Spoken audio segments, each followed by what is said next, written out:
क्या आप जानते हैं कि भगवान जगन्नाथ को मालपुए का भोग क्यों लगाया जाता है? एक साधारण से दिखने वाले इस मीठे व्यंजन में छुपा है एक गहरा आध्यात्मिक रहस्य और पौराणिक कथा। चलिए जानते हैं इसकी पूरी कहानी। पुराणों के अनुसार एक समय देवी लक्ष्मी भगवान जगन्नाथ से रूठकर वैकुंठ लौट गई थी। उस समय भगवान को खाना बनाना पड़ता था और उन्होंने बड़े प्रेम से खुद के लिए मालपुआ बनाया। माना जाता है कि यह व्यंजन भगवान को इतना प्रिय लगा कि आज भी हर साल इसे खास तौर पर उन्हें भोग स्वरूप चढ़ाया जाता है। इससे यह भी संकेत मिलता है कि सच्चा भोग वही है जो श्रद्धा और प्रेम से बनाया गया हो। पुरी के श्री जगन्नाथ मंदिर में रोजाना 56 भोग बनते हैं। इसमें एक खास स्थान है मालपुए का, जो संध्या धूप यानी शाम के समय भगवान को अर्पित किया जाता है। यह मालपुआ चूल्हे पर मिट्टी के बर्तन में पारंपरिक तरीके से बनाया जाता है।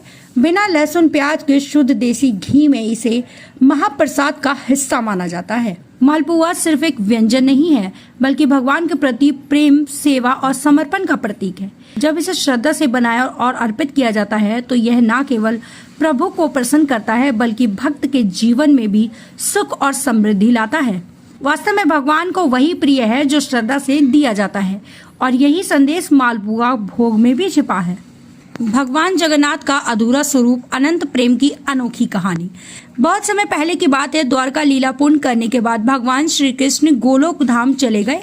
उनके वियोग में उनके भाई बलराम और बहन सुभद्रा भी अंतर्ध्यान हो गए। उनके जाने के बाद राजा इंद्रद्युम्न ने सपने में भगवान श्री कृष्ण को देखा, जिसमें भगवान ने उनसे कहा कि वे धरती पर एक विशेष रूप में फिर से प्रकट होंगे, लेकिन एक अधूरे रूप में। राजा ने तब उड़ीसा के समुद्र तट पर लकड़ी से बने दिव्य रूप की खोज की। नील माधव का रहस्य और दरवाजा बंद होने की कथा।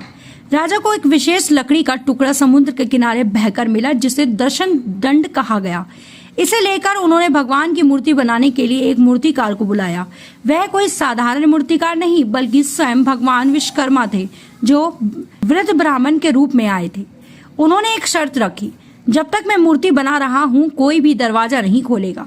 अगर बीच में किसी ने दरवाजा खोला तो मैं तुरंत काम छोड़कर चला जाऊंगा। राजा और रानी मान गए, लेकिन 21 दिन बीत गए, कोई आवाज नहीं आ रही थी।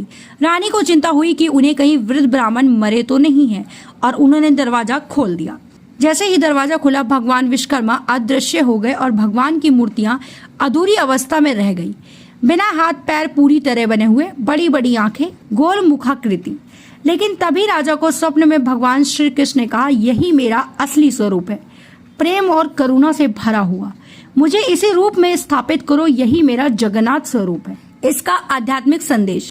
भगवान जगन्नाथ का अधूरा स्वरूप हमें सिखाता है कि भगवान पूर्ण रूप में नहीं, भक्त के प्रेम में ही पूर्ण होते हैं।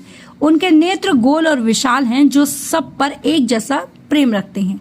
उनके हाथ अधूरे हैं, पर वे भक्त का हर सुख दुख हर लेते हैं। साथ में बलभद्र शेषनाग स्वरूप और सुभद्रा माया शक्ति विराजते हैं। पूरी रथ यात्रा में वे साल में एक बार बाहर आते हैं ताकि भक्तों को देख सकें। तो अगली बार जब आप मालपुआ खाएं तो याद रखें कि ये केवल एक मिठाई नहीं, बल्कि भगवान जगन्नाथ की दिव्य परंपरा का हिस्सा है। वीडियो अच्छा लगा हो तो लाइक करें, चैनल को सब्सक्राइब करें और शेयर करना बिल्कुल न भूलें।